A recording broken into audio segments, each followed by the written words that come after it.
ఆయన తెలంగాణ బీజేపీలో కీలక నాయకుడు. కార్పొరేటర్ నుంచి కేంద్ర మంత్రిగా ఎదిగిన నేత. కాషాయ పార్టీలో ఆయన రూటే సెపరేట్ అని ఆయన అనుచరులే కాదు రాజకీయ ప్రత్యర్థులు కూడా కామెంట్ చేస్తూ ఉంటారు. మొన్నటిదాకా నిత్యం వార్తల్లో ఉన్న ఆ నాయకుడు ఏమైందో ఏమో కరీంనగర్ దాటడం లేదు. అక్కడే ఉండాలి అని ఆయన అనుకుంటున్నారా, లేకపోతే ఎవరైనా ఆదేశించారా? తెలంగాణ కాషాయ పార్టీలో ఆయన రోల్ ఎలా ఉండబోతోంది? బండి సంజయ్ కేంద్ర హోంశాఖ సహాయ మంత్రి.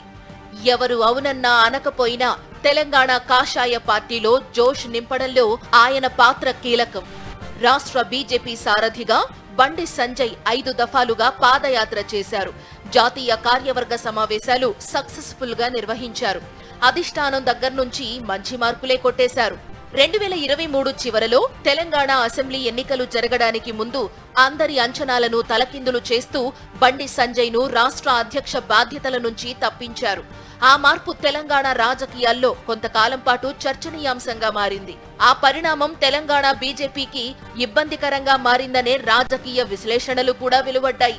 ఆ తరువాత అంటే గత ఏడాది జరిగిన లోక్సభ ఎన్నికల బరిలో నిలబడ్డ బండి సంజయ్ రెండోసారి గెలిచి కేంద్ర హోంశాఖ సహాయ మంత్రి పదవి దక్కించుకున్నారు.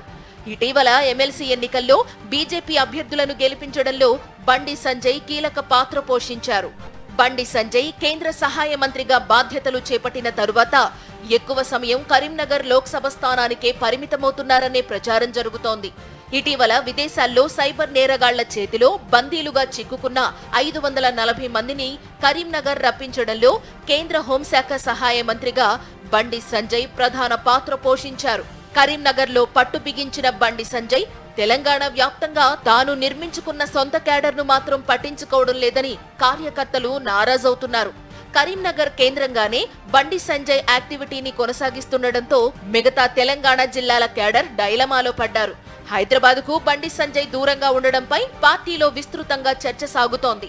పార్టీ ఆదేశాల మేరకే కరీంనగర్కు పరిమితమయ్యారా, వేరే ఇతర కారణాలు ఉన్నాయా అనే దానిపై రకరకాల ఊహాగానాలు వెల్లువెత్తుతున్నాయి.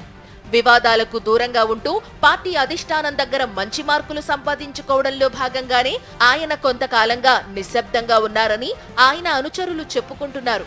అప్పుడే పార్టీలో అన్ని విధాలుగా గుర్తింపు లభించి ప్రమోషన్ వచ్చే అవకాశముందని ఆయన సన్నిహితులు చెబుతున్న మాట. మొత్తంగా బండి సంజయ్ తెలంగాణ బీజేపీలో ఎటువంటి రోల్ ప్లే చేస్తారనేది ఇప్పుడు ఆసక్తికరంగా మారింది. ప్రస్తుతానికైతే బండి సంజయ్ తనను తాను లో ప్రొఫైల్లో ఉంచుకోవడానికే ప్రాధాన్యతను ఇస్తున్నారు.